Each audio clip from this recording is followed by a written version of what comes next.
Mr. Mukul, friends.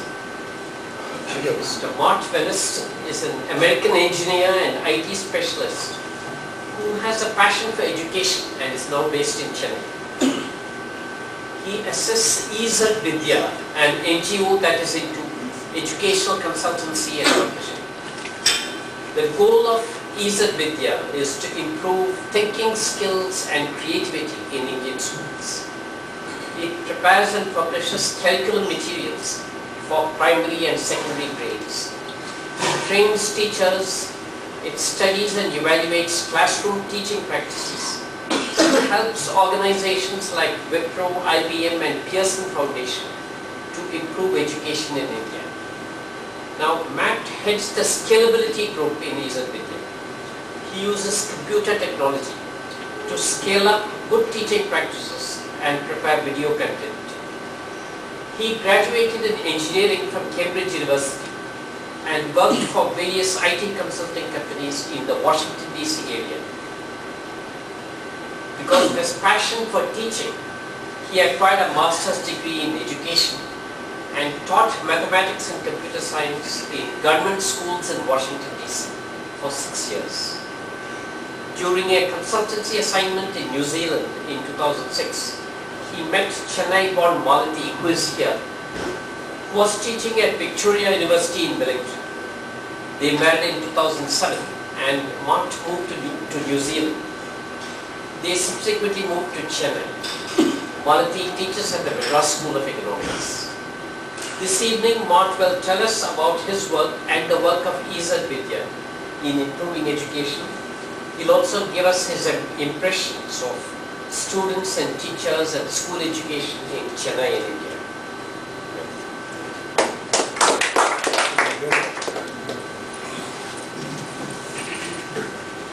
If you can all hear me well, I'll forego the microphone.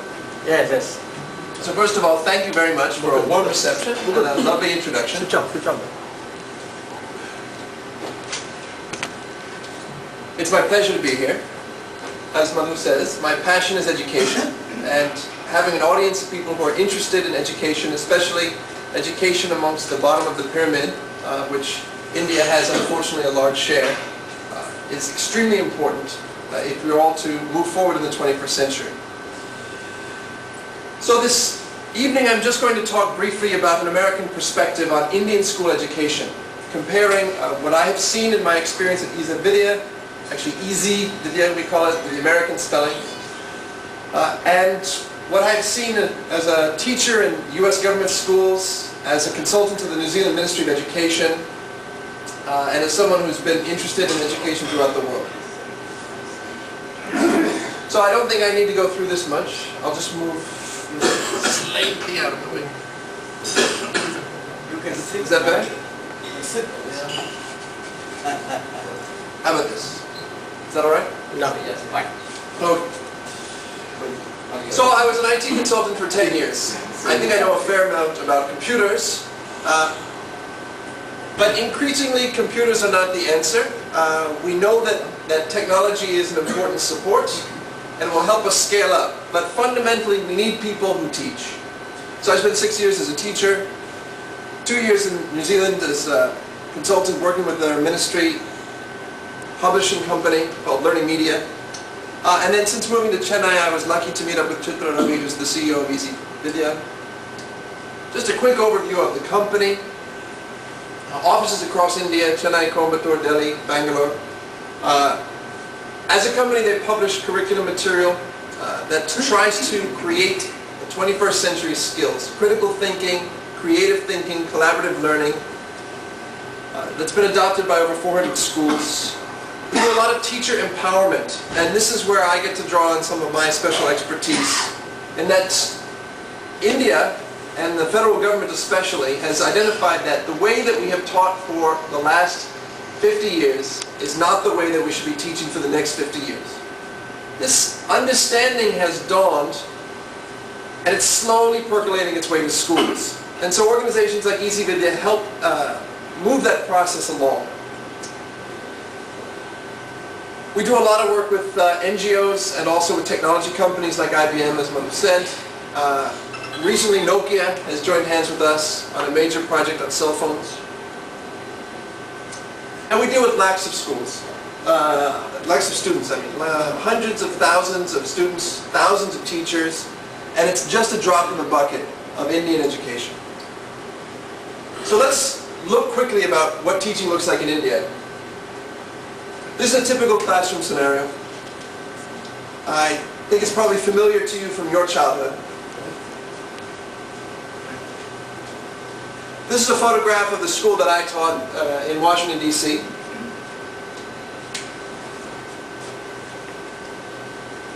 So let's compare the two countries.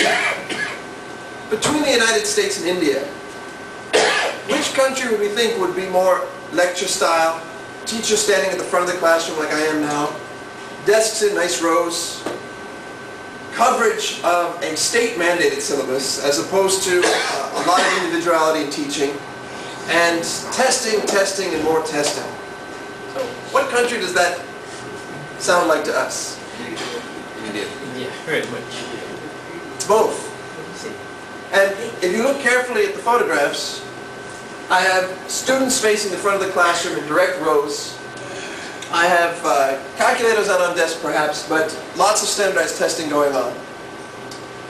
And the potential for the teaching practices of yesterday to be propagated on is very high in both places.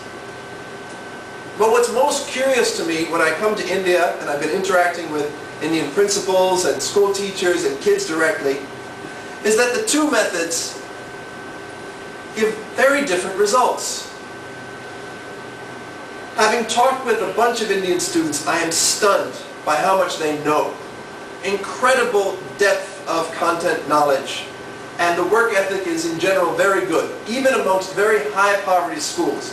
When the teacher's teaching, the kids are working hard and they want to learn. And if I give an Indian student a workbook with 1,000 problems, they would cheerfully work through to the end and proudly show off their results. I walk into a classroom, in general, the only person speaking is the teacher. People are wearing uniforms, and if I go from one classroom to the next, I could almost be on the exact same page of the textbook. And Indian students as well will get lots of test preparation outside of school. 80% of parents are purchasing tuitions of some sort for their kids, which when you consider what percentage of the Indian population is below poverty line, to get 80% is incredibly high. That means people are foregoing very basic needs in order to do education for their kids. So here's my US student, not particularly motivated. Content knowledge is almost completely lacking. I heard it time and time again, well, I can just look that up. And now with the internet, that's true.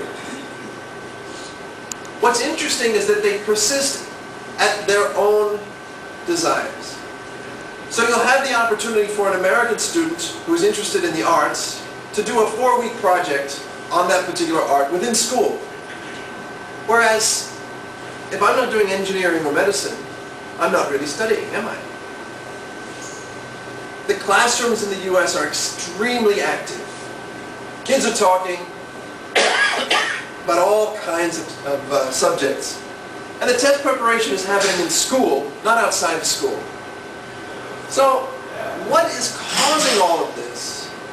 We have similar setups of the classroom. If an Indian teacher walks into a US classroom, they will recognize it. There must be something different going on, and I think there are 3 things. And you'll notice that I put technology last.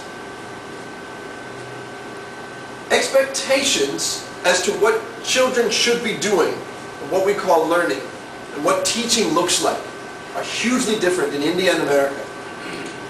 The amount of teacher training, the type of teacher training, how teachers are expected to transact the lesson, and by transact I mean go about the business of getting kids to master that state syllabus, is very, very different. And the technology expectations of what teachers should be able to do and what each classroom should have are hugely different. So let's look at each one of these in some detail. When I was doing my master's in education, I came across an interesting study, a randomized controlled trial. They picked 2 classroom teachers And they told them that at the beginning of the school year, there were 5 or 6 students in their class who were late bloomers. Up until now, they had not done well, but this year, according to biometric testing or some kind of profile, this was the year that they would do especially well. And at the end of the school year, it turns out that those 5 or 6 students did fantastically well. But the teachers were not told that those students had been randomly assigned. By creating an expectation that some students would do well in the mind of the teacher taught those students in a different way. And there was a real difference in their achievement post that teacher having that idea in their head that these kids would be late bloomers, and their achievement prior to. So expectations are hugely important. And let's think about it for a second. What are the expectations of an Indian public classroom teacher? I was recently in another southern state, and I met with a smaller school board, and they gave me the numbers 30, 40, 30. What is 30, 40, 30? What does that mean? So 30% of teachers are inherently motivated and are going to work really hard, will pay out of their own pocket for training, care deeply about the kids, are eager to take a new innovation. 40% will do what they're told. If it's easy for them to adopt something, they will. If it's a bit difficult, they'll just go on about their way. 30% are happy to sleep in class, and their only expectation is that they will collect their paycheck at the end of the month.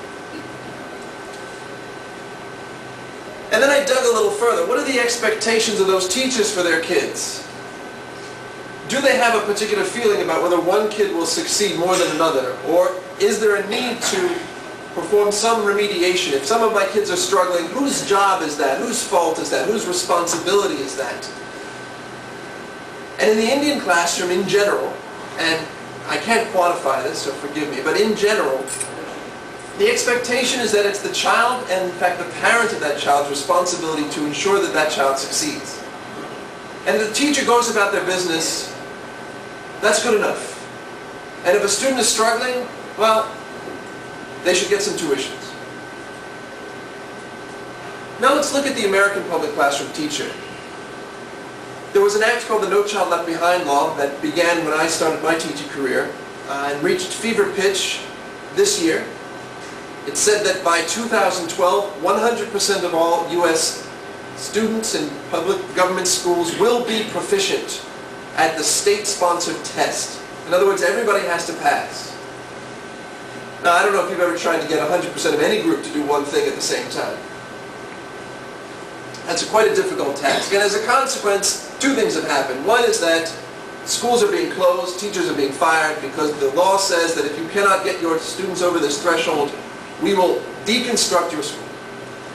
And then the other thing is that the expectations of the states for what means proficiency have been hugely lowered. And in some states, the bar of proficiency is, can you fog a mirror?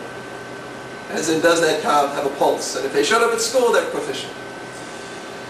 So the expectations for teachers are hugely different, in that it's the responsibility of the teacher in the U.S. for that child to succeed. And it's okay if 100% of the kids pass. There's no need for any kind of centum and then fail mark, and then those below, okay, too bad. That sets up quite a different culture within the classroom. But let's go beyond the classroom. So I talked a little bit about how we have similar methods and different outcomes. What do we feel are the expectations at the school board level? Do they want kids to be really good at rote learning, to know a lot of facts and not be very good thinkers, not particularly creative? What do we think? There's been an absolute revelation in Indian school board thinking. The way that the CBSE and the NCERT approach what a child should know and be able to do has changed dramatically. You may have heard about CCE, Continuous and Comprehensive Evaluation.